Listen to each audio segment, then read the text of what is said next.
The edict. The galaxy had forgotten what war truly meant.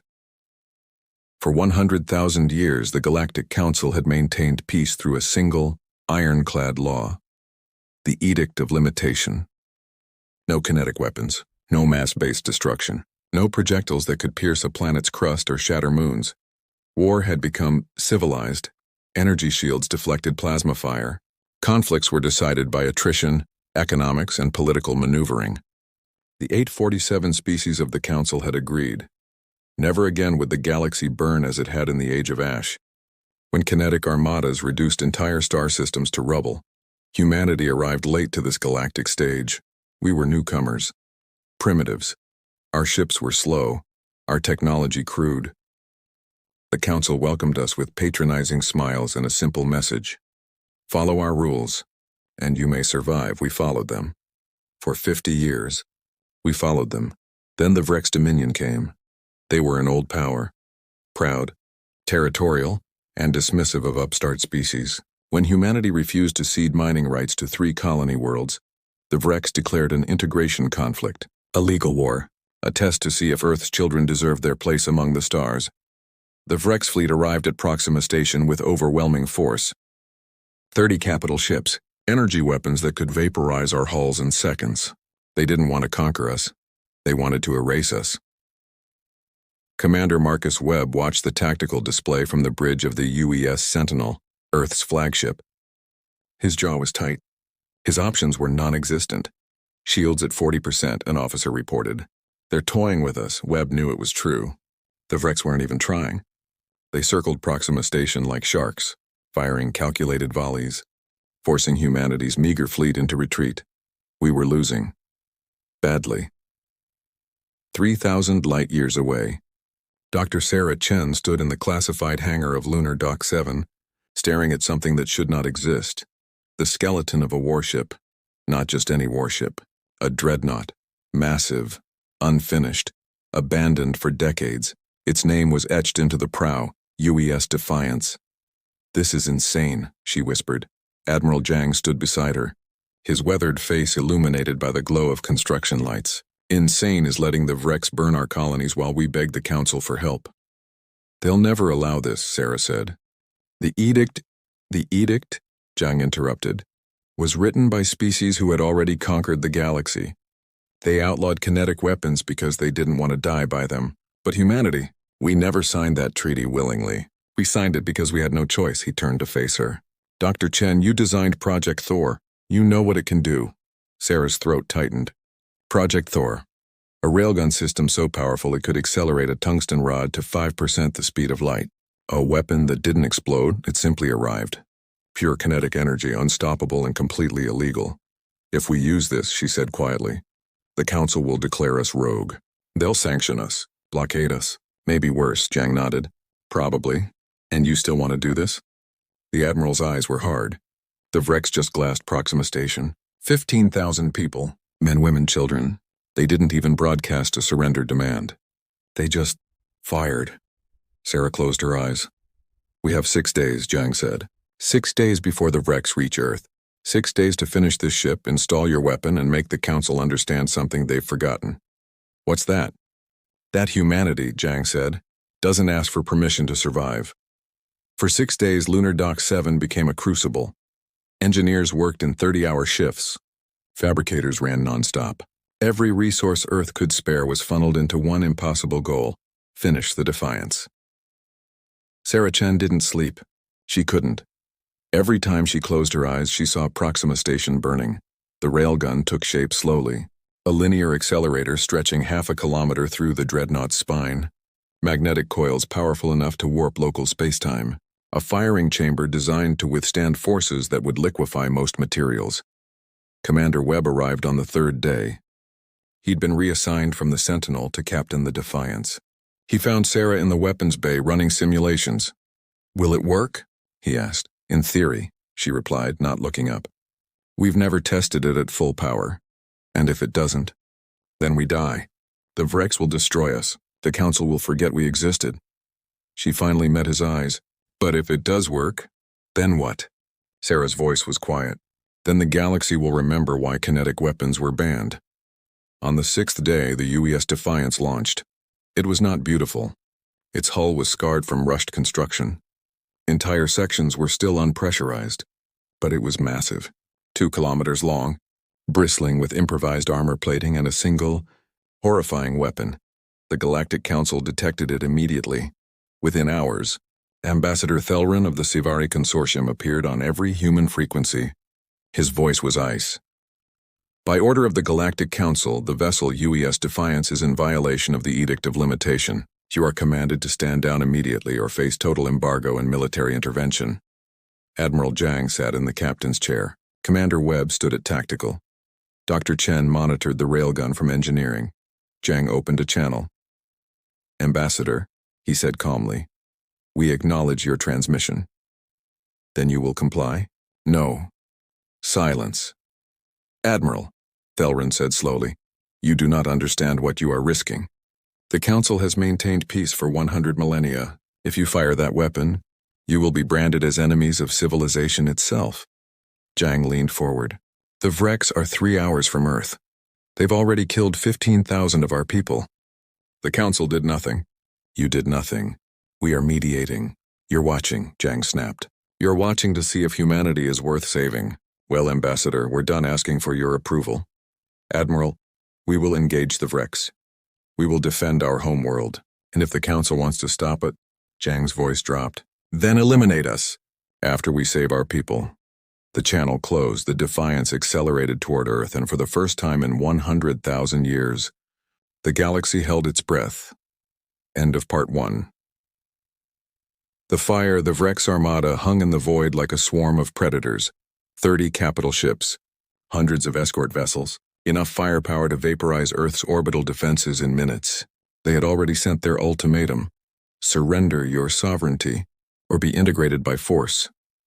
Humanity's answer was silence. The UES Defiance dropped out of FTL at the edge of the engagement zone. Alone. Unfinished. A single dreadnought against an empire's fleet. The Vreks commander, War Magistrate Krell, watched the human vessel materialize on his tactical display. He felt something close to amusement. One ship? He rumbled. They send one ship? His tactical officer hissed in confusion. Magistrate, we're detecting anomalies. That vessel's mass distribution is wrong. Its power signature, irrelevant, Krell interrupted. They have violated Council law by deploying it. The Council will thank us for destroying this abomination. All batteries target the human dreadnought. Fire when ready. On the bridge of the Defiance, alarms screamed. Vreks fleet is targeting us, Commander Webb reported. 93 weapons locks. They're not even bothering with their lighter ships. Admiral Zhang's face was stone. Dr. Chen's status on the railgun? In engineering, Sarah's hands flew across holographic controls. The weapon was charging. Magnetic coils hummed with barely contained power. But there were problems. A dozen subsystems were still calibrating. The targeting matrix was untested. 60 seconds to optimal charge, she said. But Admiral, we've never fired this at a moving target. The calculations will be good enough, Zhang said. They have to be, Webb's voice cut in. First volley incoming. The Vreks opened fire. Plasma bolts the size of shuttles crossed the void. Energy beams capable of boiling oceans converged on the Defiance. The dreadnought's shields flared brilliant white, absorbing impacts that would have obliterated any other human vessel. But the shields held. Barely. Shield strength at 70%, an officer shouted. 62%. 58, Angelus, Zhang ordered. Give Chen a firing solution. Webb's fingers danced across tactical. The Defiance rotated slowly, its massive railgun tracking toward the densest cluster of Vreks ships. The movement was ponderous, deliberate. The Vreks saw it. They're targeting us? Krell said, incredulous. With what? They carry no plasma batteries, no missile arrays. What are they? His tactical officer went rigid. Magistrate, energy reading from their primary weapon. It's not energy-based. What? It's kinetic. For the first time in his career, War Magistrate Krell felt something he hadn't experienced in decades. Uncertainty. 30 seconds, Sarah said. Her voice was steady, but her hands trembled. The railgun was alive now. She could feel it through the deck plating. A thrumming building pressure, like holding back a hurricane. The targeting computer locked onto the Vrex flagship.